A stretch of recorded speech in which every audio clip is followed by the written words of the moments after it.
Today we're working at it, so we're sorry.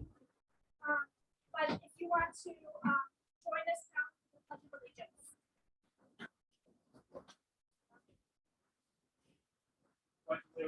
To flag.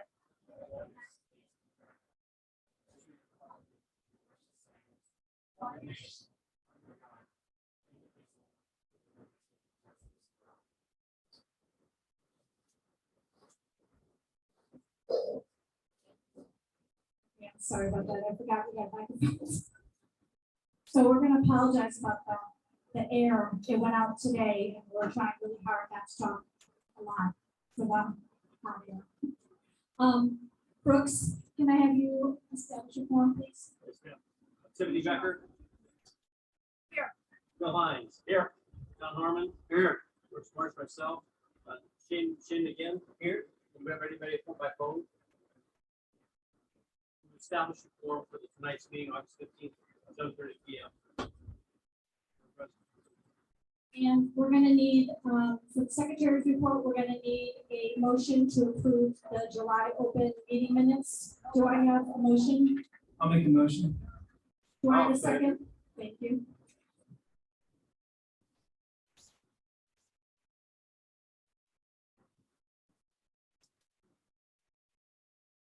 Any opposed? And we have the treasurer's report, Don. All right. Can you hear me?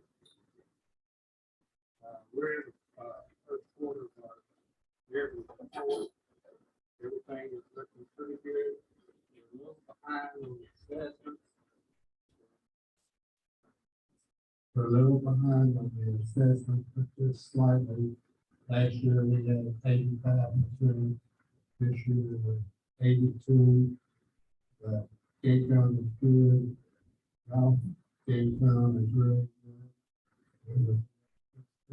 37,000 this month. Payroll is going pretty good. The only average for the maintenance. Or not operations, operators come slightly under budget. So we're good on operating. The only capital improvement July is for boundary survey. $2,000. Overall, we're looking pretty good. Questions?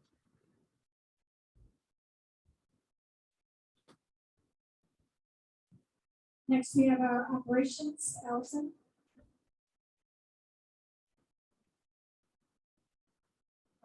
Okay, I'm sorry about that. Maureen Walsh is not here tonight, so there will not be a president's report at this time. So operations, Allison.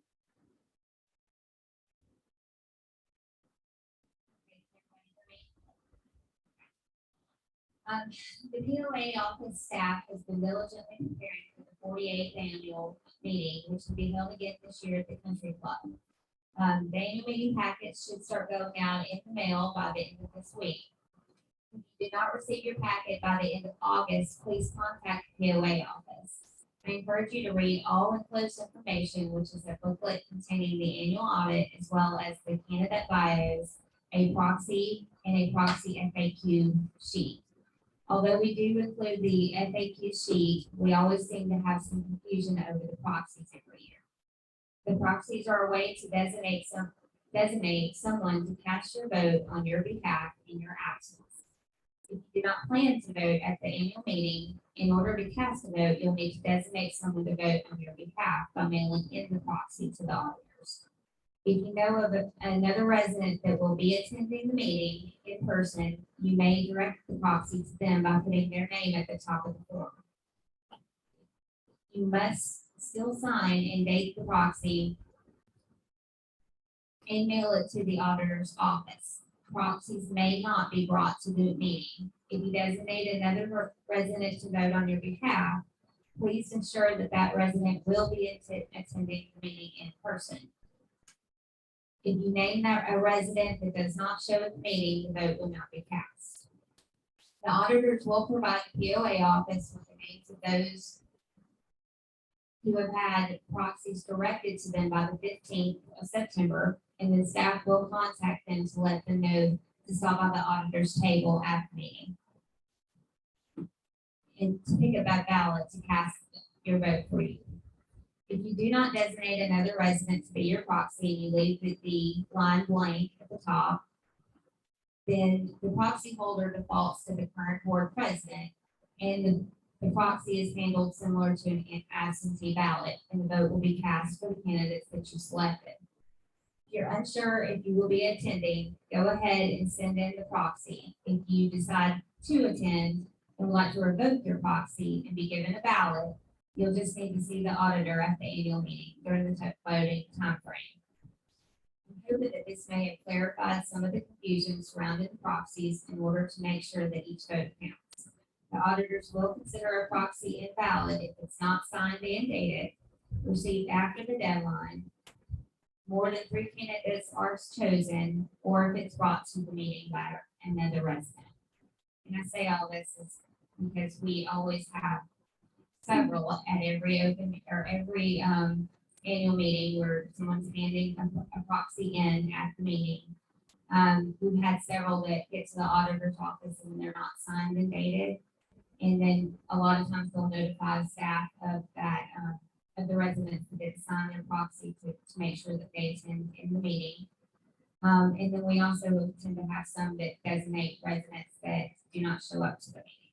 So, or when we call them to let them know they've had a proxy directed to them, that they do not, they have no intention of being there. So just want to clarify some of the proxy confusion that we seem to have every year.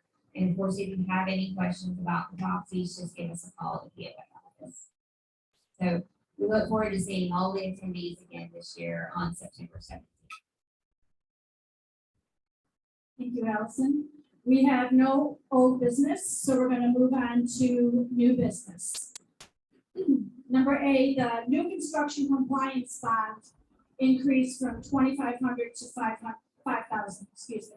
So that is something that the contractors pay, and they will receive that money back, provided they will receive the whole amount back, provided that there's not any citations or anything like that on the property. So we found the need to increase that because sometimes citations and stuff had increased past that 2,500 and we had to get more from them. So we're just going to increase it to 5,000. And like I said, they will get all that back, or they'll get it back, provided there's no fines or citations. So can I have a motion to increase the property control new construction compliance bond to 5,000, please? Madam Secretary, I make a motion to approve. And I will second that. And all in favor?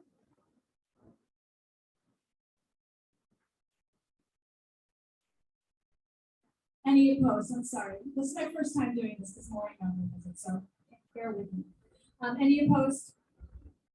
Motion passes. The next one, number B, is citation infraction timeframe. This has been, Bill, do you want to talk about this at all, since it's your committee? Basically, what the community control, Can you use a mic? Basically, what the community control committee has seen is lots and lots of repeat offenders. And previously, the reach back would only be good if they had a road violation, speeding violation, any type of other citable issue. We would only look back 6 months to see if that was their first offense or their second offense. And now we're waiving the 6 months, so saying that if you get another speeding ticket and it was 7 months ago, that's going to be your second, and fines will be doubled, and importantly to our fee schedule. So we're just wiping out the 6 month look back and keeping it, making it indefinite. Okay, so I need a motion to, I would like to make a motion to strike the 6 month time frame reset for citations. Do I have a second? Madam Secretary, I'll second. Thank you, Bill. Any opposed? All in favor? Aye. Motion passes. The last one will be the golf cart lease. Shane, would you like to discuss that at all? Sure. So, want to point out that the carts we currently lease are getting old. Batteries aren't lasting as long as they should, so it's time to replace them. We currently have 55 carts that we're leasing from Club Cart, and we often will run out. We've got a lot more members now than we had 3 years ago when we signed these. So we're looking to increase the number to 65, so we don't run out, so we can book more tea times. All right, so I need a motion to approve the golf cart lease renewal with Club Car for 54 months with the addition of 10 new carts. Do I have a motion? I make a motion. And a second? I'll second. Okay, all in favor? Any opposed? Motion passes.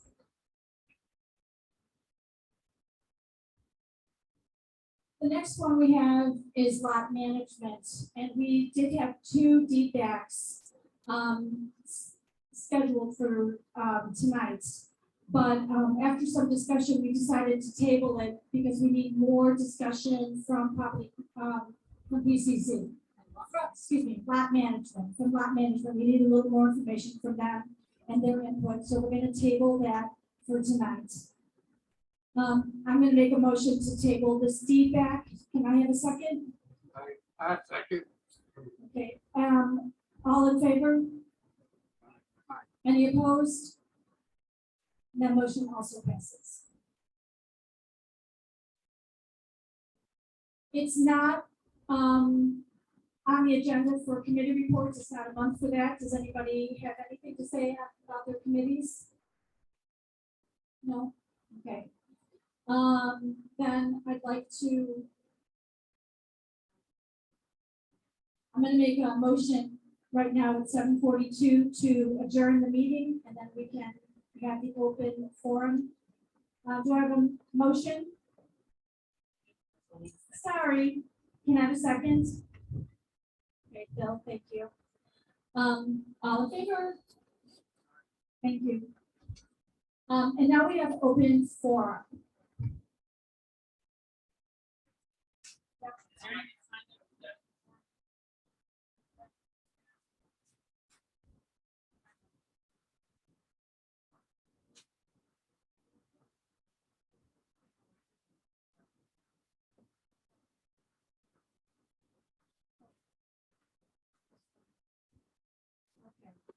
All right, there is a 2-minute limit set for each person wishing to speak.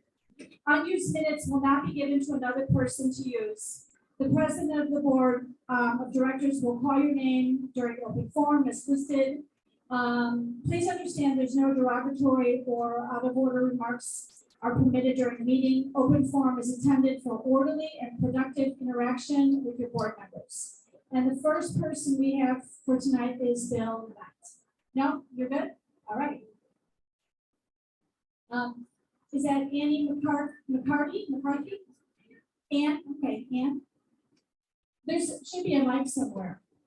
Do we have a mic for her? Do you want to give her this mic or? Could you grab that back down there? Yeah, thank you. Go ahead, Ann.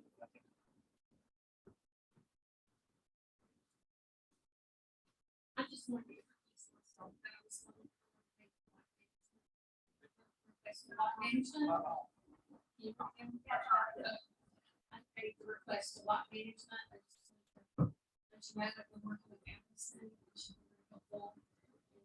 And there was some kind of question from back here, so I appreciate those information. She said she'd be getting with me. But when will the next time the board meets?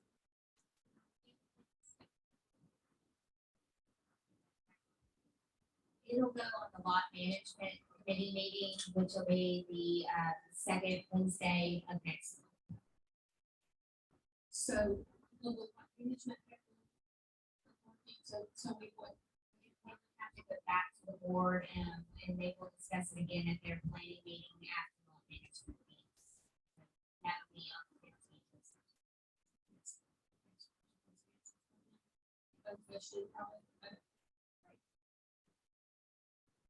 All right, next we have Courtney Pinckney. Please forgive me for not staying, but we were in car accident yesterday. My question is, if there's so much gossip and so many stories about houses being rented, what's doing? Has this always been practiced in here? The renting has always has been a thing. But what's going on right now is, and it was normally homeowners, private owners, but what's going on right now is these large corporations. It started about a year or so ago where they started buying up properties and basically running the market and outbuying potential outbidding potential homeowners for these properties to rent them out. And of course, Fairfield, it's been a thing all across the country, really bad in the South. But Fairfield has been one of those areas where we have a lot of those management companies that have bought out several of them. They comply, the renters comply. It depends. It is a challenge, but they have to comply. The fines and everything go towards the management company. We treat them just like if it was a homeowner that's renting that home. It is a little bit more challenging because our letter is not going to a homeowner, it's going to a corporation out in Arizona or somewhere like that. But we do have methods, just like with everything else, that gate cards get suspended if things are not, and fines go on the account if things are not being taken care of.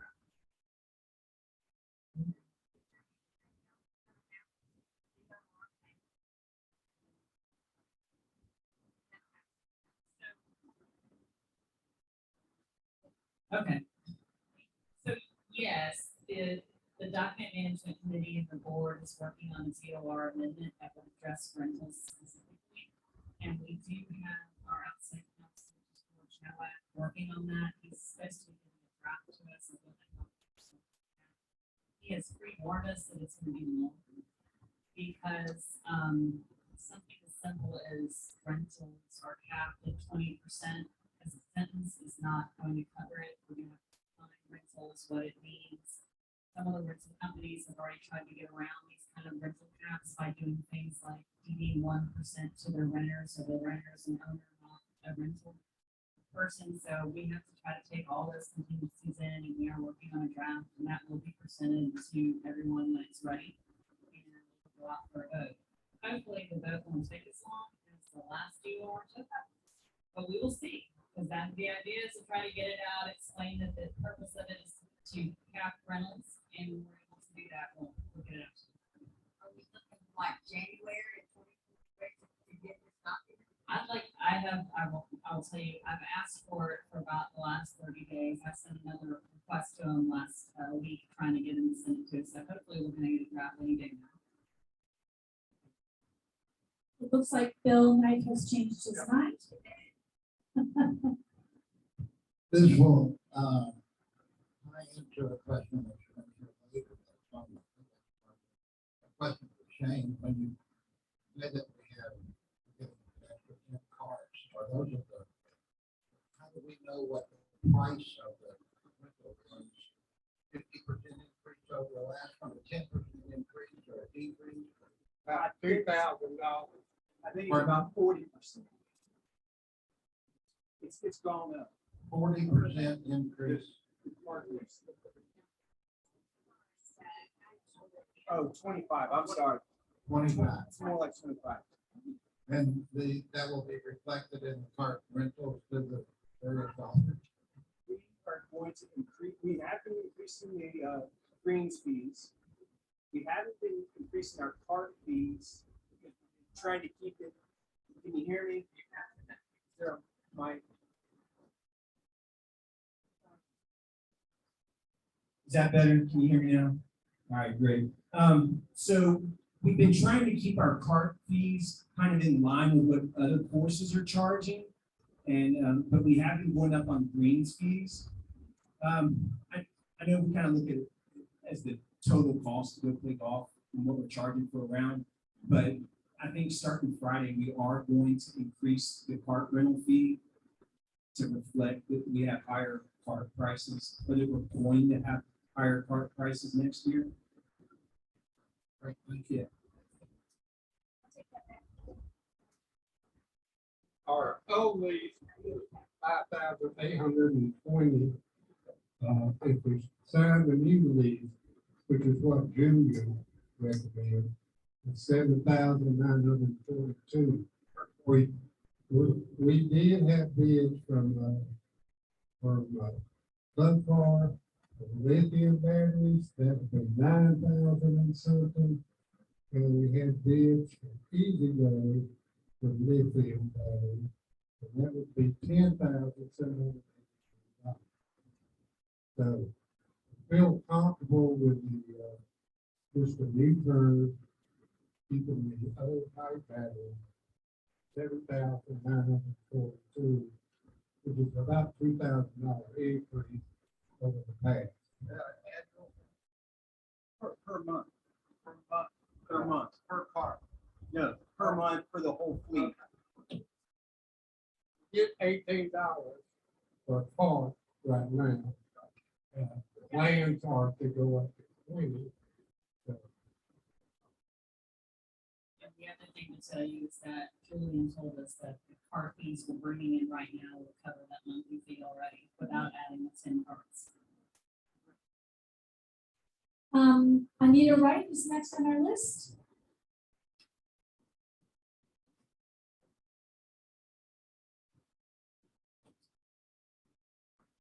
My question is on the road and maintenance. Who is responsible now to keep that edging clean, where it's all growing wild on one side of the road and it's very trashy? I had to pay my yard man to clean weeds, my mailboxes and my neighbors. And the weeds have grown way up into the mailboxes, so I paid my yard man extra to go and clean up around it. And there's a house being built right there as well. So I'm just wondering who does clean up along the roadsides?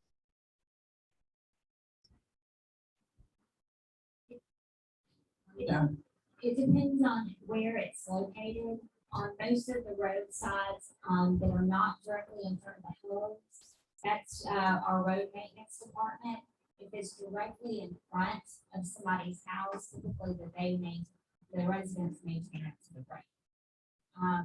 But on the vacant lots and things like that, and along the, right of ways of the main roads, that's typically road maintenance. But if there's an area that's needing it, with right now, if you'll just let the POA office know, we'll make sure that they go over and address it.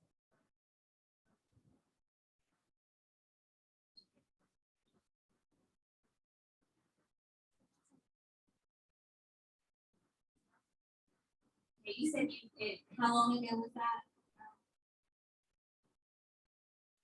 3 weeks? I'll look into that. Well, I'll check the area and I'll be able to look.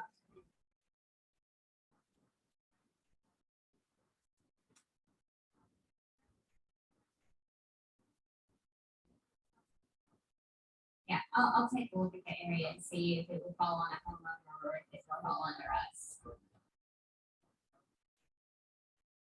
And last person on the list is Steven Smith. No, you don't, because people can't hear you.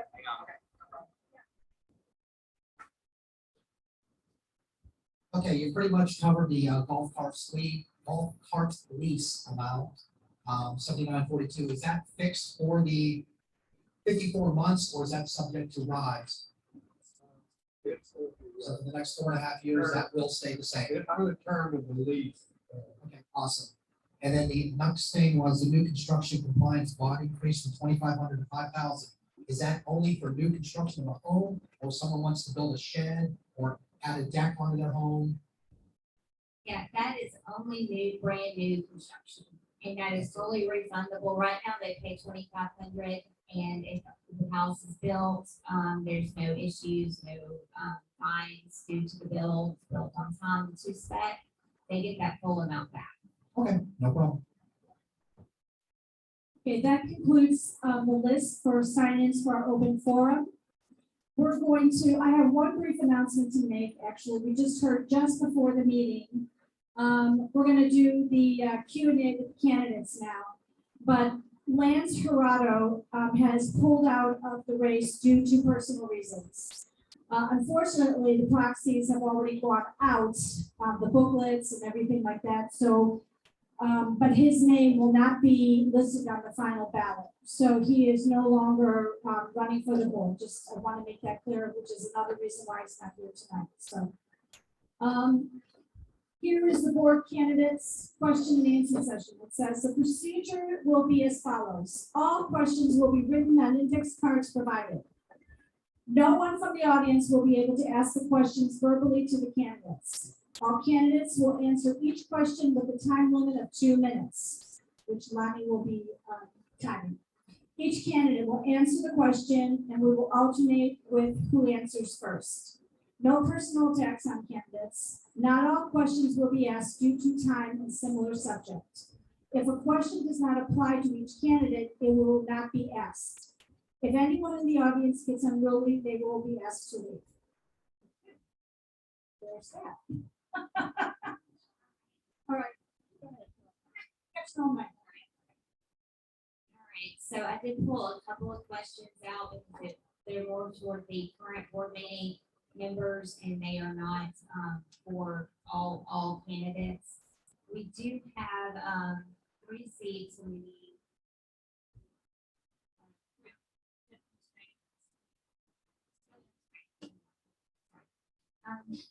and then we do have Charles Swain is on the Zoom meeting, and Dakota is going to try to hold the microphone up to when he's answering a question.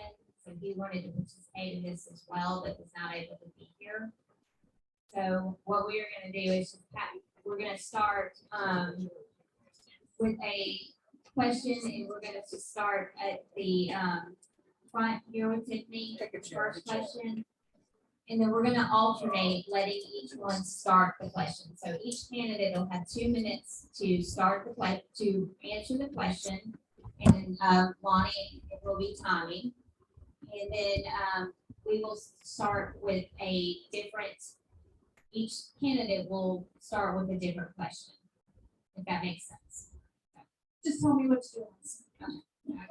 All right, so starting with Tiffany, the question is, what is your urgency to restrict rentals in Fairfield Plantation? How do you feel on the subject? What is my urgency to restrict the number of rentals? I'm sorry. And what's To restrict rentals in Fairfield, how do you feel on the subject? Well, I do not like the idea that people don't have a vested interest when they live here. Meaning, as a homeowner, I feel like they tend to care a little bit more and they have a vested interest in the community as opposed to a renter. I'm not against renters per se. I do have a problem with big, huge companies coming in here and picking up all the homes and stuff like that and renting them out to, to people that that are not really invested in the community.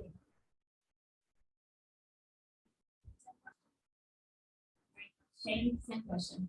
Yeah, so I have mixed feelings on this. I agree that an owner takes much better care of their property than a renter. Typically, not always, but typically. And having a big corporation come in and buy a bunch of properties and turn them into rental properties is not something we want. On the other hand, I'm not excited about giving up my right to rent out my home. So, I'm just curious to hear what other people think and how other people think the board should do what is in the best interest of the majority.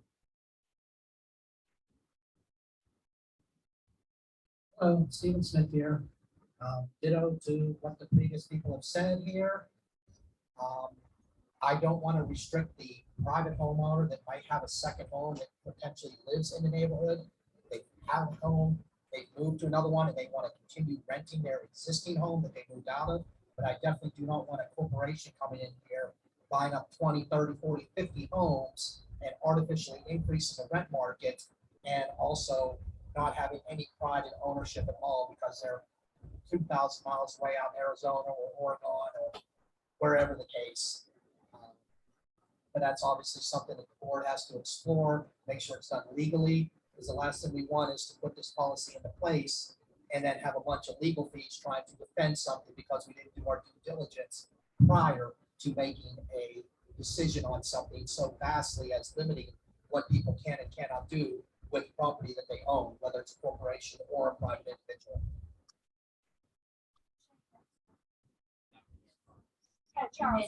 Now it would be Charles Good. on Zoom to answer your question. Good evening. Can you hear me? Can you hear me okay?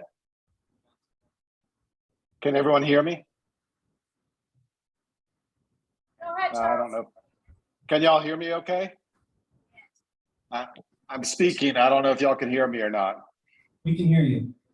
Okay, great. Thank you. No, I agree with the other candidates. I think that a community should be voted on to allow the vote to see what kind of cap we should put on for renters.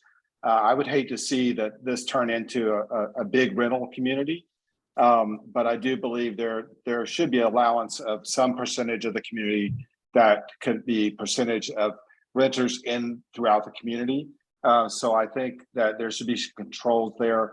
I would be concerned about big companies coming in like they are doing, and so I agree with the same answers you guys have.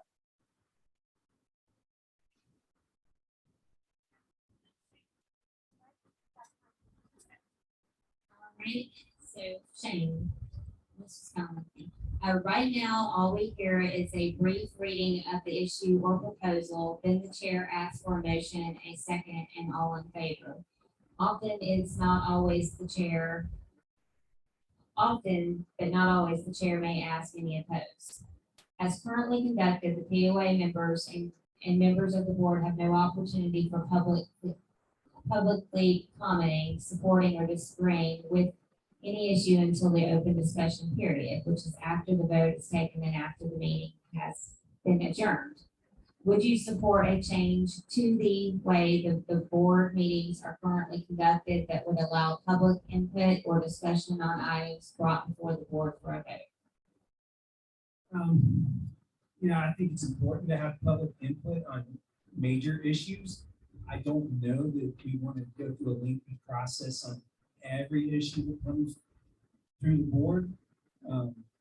Our planning meetings can last, we have lengthy discussions at the planning meetings. It can last 3-4 hours. I just don't know that everybody can participate in that. Personally though, I think the important issues, the community definitely should have input on. And the board should act in the best interest of the community. My thoughts on the subject would be that prior to coming up to the meeting here, every single issue that is on the agenda has already been discussed. It's already been thoroughly thought out as to what exactly is going to take place on that issue. And the actual presenting of the board in front of the public here, in front of the residents, would just be I don't want to say technicality, but the decision's already basically been made when they come up here. As far as the public input, I absolutely agree on any major issue, or maybe put a spending cap, anything over 10,000, everything over 20,000 has to be approved or at least open for discussion through the community, like possibly the week before the actual meeting. So when the meeting takes place, the issues can be voted on and approved and set in motion. That's pretty much it. Charles or me next? You go ahead.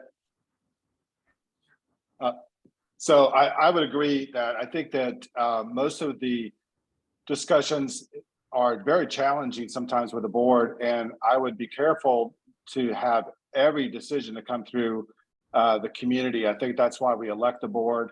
But I do think big decisions should run through the community, and I would agree. I wouldn't have a problem with doing that as well.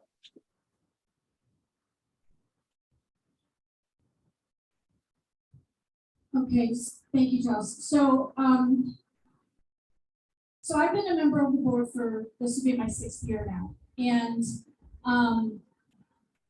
most of the things like the lot management, for instance, the defects, most of the time, it'll go to the committee. And then the committee will get their input on it, and then it comes to the board. So the board will have a discussion, and then we send it to the committee.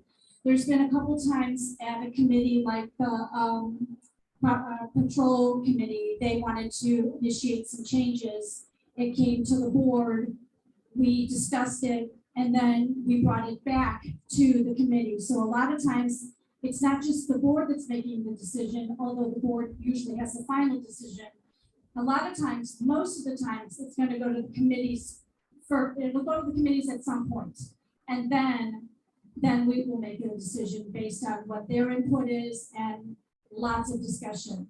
So in the 6 years, I've been at board meetings that start at 6 o'clock. They've always started at 6 o'clock, and I've been getting home at 12:30 sometimes. They are long meetings.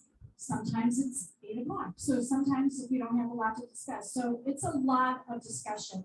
We don't always agree, but we try to stand, together in our decisions and stuff like that. So the big decisions we do bring to the committee. We have made decisions here, and it happened just recently, and then somebody brought it up in the open forum, and we revisited it and changed our decision and our ruling. So it does happen that we do, maybe we make a decision, we don't think all the things, we don't think about everything, and then somebody will obscurely say something, we'll be like, oh, I never even thought of that.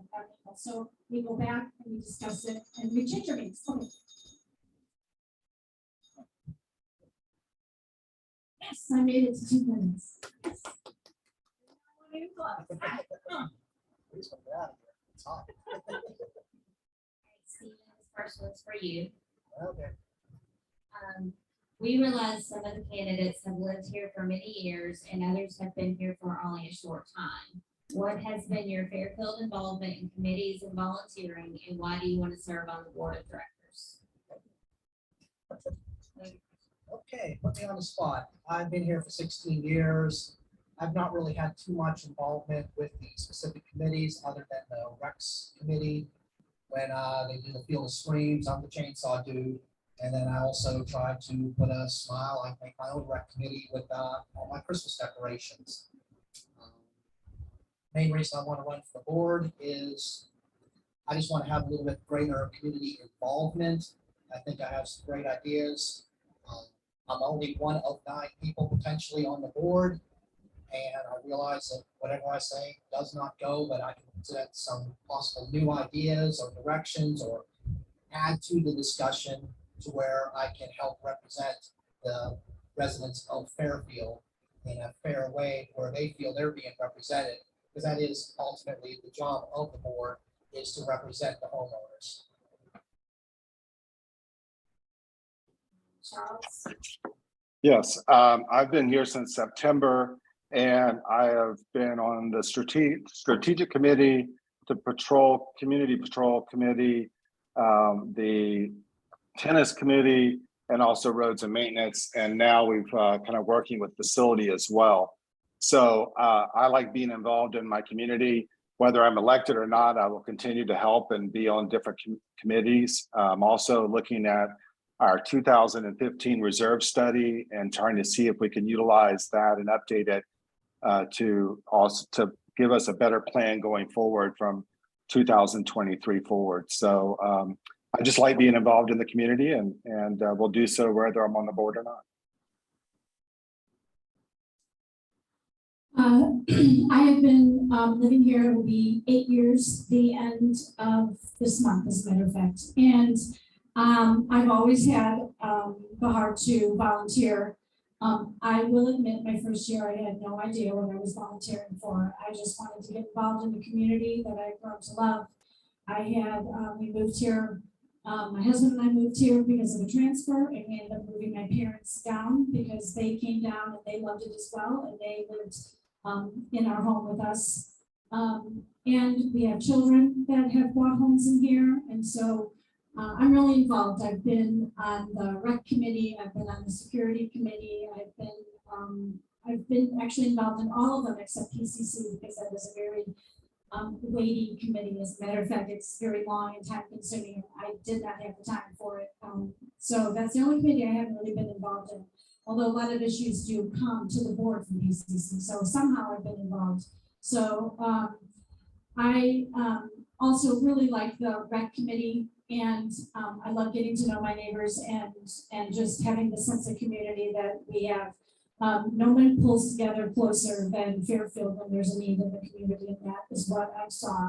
We're all like a big family. We fight and argue like family does, but we all come together, and that's what has really been important to me, which is why it's important for me to stay on the board. What I would like to do is stay on the board and see a lot of things like the rec center. It's been my baby since I've been on it. It's how long we've been planning for 6 years trying to save. So I'd love to see that come to fruition, and but if not, I will still be involved, because just because I'm not on the board doesn't mean my voice won't be heard. Oh, yeah, sorry. Thanks, Tiffany. So I've been a Fairfield resident for 22 years now. I got involved, I ran for the board 3 years ago because I was a victim of selective enforcement. So I wanted to do something about our enforcement policy. I want to make sure everybody's playing by the same rules. So that's been kind of one of my major focuses, but I've also been heavily involved on the Greens Committee, and then seeing the golf course improve the way it has over the past 3 years. There's just so much momentum there. I want to keep on running with it, and our key to success there is to grow that membership, keep growing the membership, and we can be really successful. And I just want to be part of that, on the board or not. I still want to participate in the Greens Committee. I've been on Lakes and Dams now, starting this year. I'm really enjoying being on that committee. I've been on the PCC, and like Tiffany was saying, that committee takes a big investment of your time. I'm glad I had the opportunity to do that. I don't think I have the time for that committee anymore, but I really appreciate the people who are on that committee. But yeah, I've been involved in strategic planning now, and I really am excited about that process. And I'm glad to be part of it. And I think it'll be good for us in the long run to think about things strategically.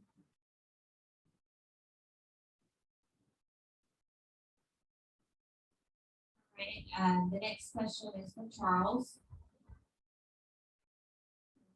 Okay. Okay. What do you see as the biggest issue in Fairfield right now? I think the aging of the community is a big concern that I see. A lot of activity, a lot of growth has happened, and I think the strategic plan, the 5-year strategic plan that's being put in place is a great idea. The one initiative that I am kind of passionate about is updating our reserve study so that we can take a good look at it from an outside stance, and what a professional company would come in and look at and see what our community would need for the next 30 years, as well as all the individuals that are here that have input that can really put together a plan that says, here's what our community's expenses are going to be for the next 30 years. Some of those plans in the strategic, some of the details in the strategic plan might not need everything be done, but I think it's a good setting for us to go forward. So I'm really concerned about the infrastructure and the aging of the community. That's probably my biggest concern.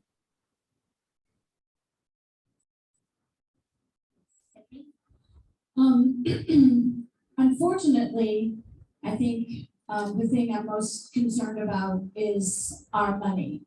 We're putting money away, and that's great. But I think that the board did a huge disservice to us years ago when there was that flood and they took out that enormous loan that we are still paying for. And I am worried about money. As you heard, for 6 years now, I've been on the board, and from day one, I want a new rec center, and we are closer. But that's really only because we decided to put money aside from our lot sales into a fund that was going to be strictly for the rec center. And had we not made that plan to do that, I don't know. I mean, the money, we always need money for improvements around here. The buildings are a big concern to me. They went years and years without anybody taking care of them, I feel. And so I'm a little concerned about that. I definitely think having a strategic plan is what we really needed, and I wish we had started it, 15 years ago, because we might be in a different situation. So I encourage everybody to get involved, and it is a little discouraging that it took so long for us to come up with that vote. And I do wish that people would care more about the community, I feel, and vote when we need them to vote and show up when we need them to show up. So that's a little concerning to me, but overall, I am worried about the money, but I think we're moving towards a good place with our strategic plan, and we're getting better and better with people paying their assessments. So I mean, we're on an uphill, I feel like. So okay. So I'll just kind of echo what we heard the other candidates say. Deferred maintenance is a big concern. We can see here at the rec center, it's been a problem with the golf course. We've got irrigation system that's 40, 50 years old. It's past its useful lifespan, leaks constantly. We replaced the front 9, still need to replace the back 9. But you can see things like that across the community where maintenance has just been put off. And we need to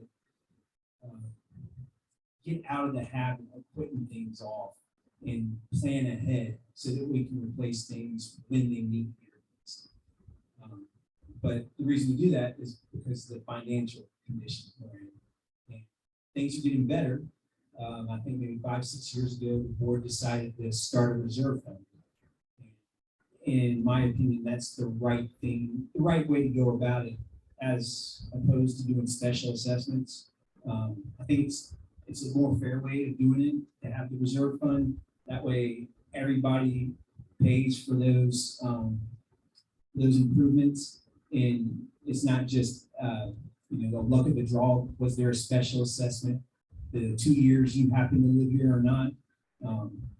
It's spread out more. The cost of maintenance is spread out. The last thing I would say is just getting the community involved.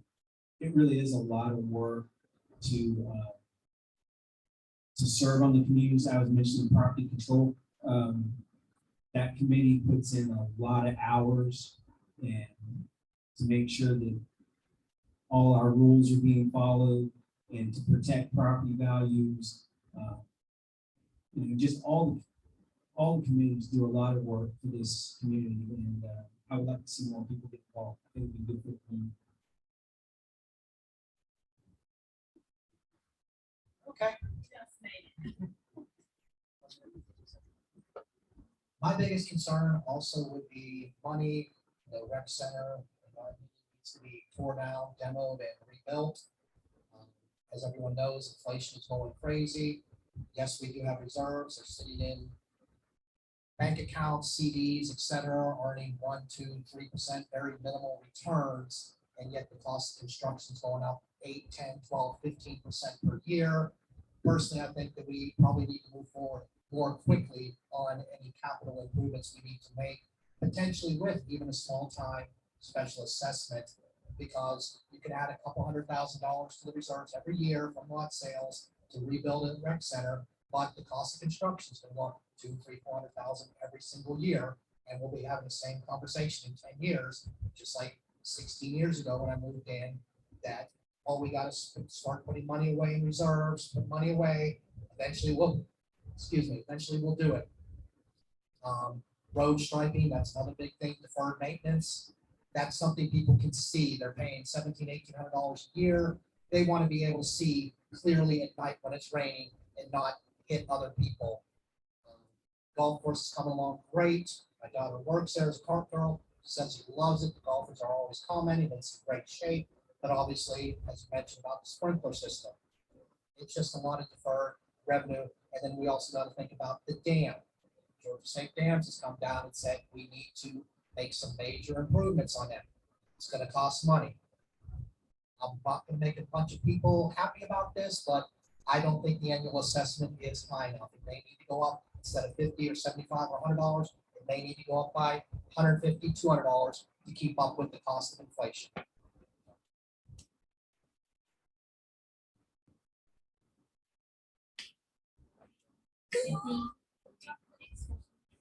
How many more? It's hot in here. 3, but we can do one more round. Or just one more question. If everybody's answered one, or I can end right here, whichever one. Oh, we can go. You want to hear them all? Okay. Some of these are very similar, and I think you guys would probably have answered them the same. They're very, very common, are very close. So, but this one's different. And I'm just reading what's on the note card. I may be asking the wrong group, but would you support an amendment to the POA controlling documents that would limit the term of a board member to a maximum of 6 years, including standing for one election or receiving one appointment to the board, and then in either case, standing for only one re-election?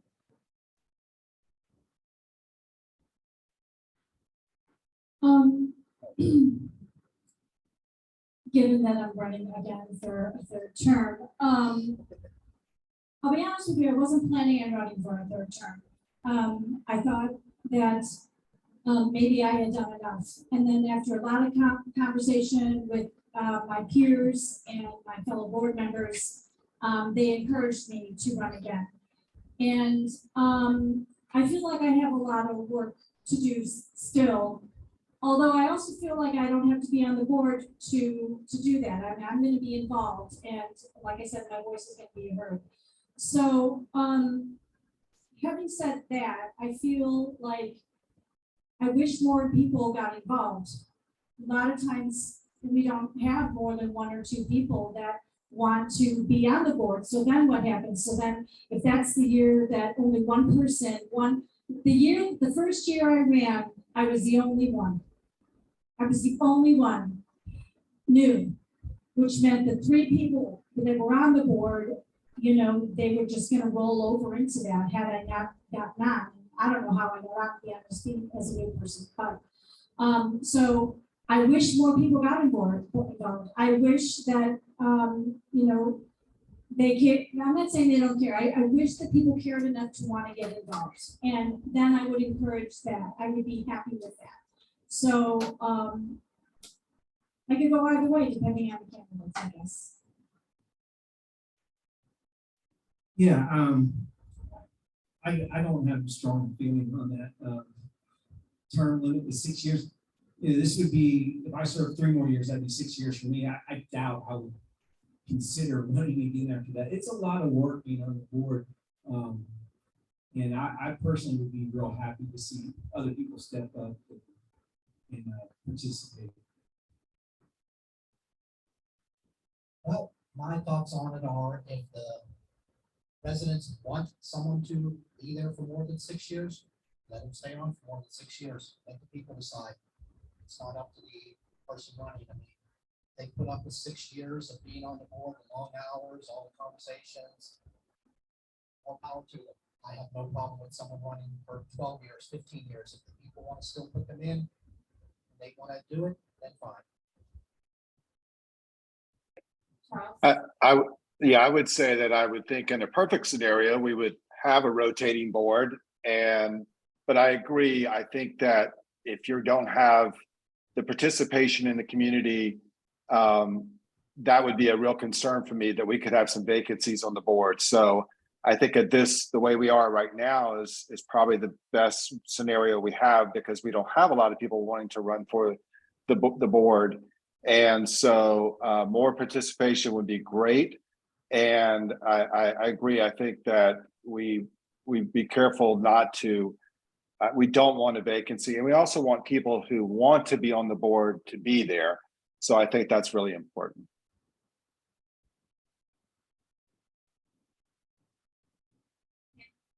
I think like I said, the other 2 questions I have left are very similar to one of the other questions. What's the biggest issue in Fairfield? So I guess we will go ahead and hold the meeting. Thank you for coming, everybody. Thank you. Thank you.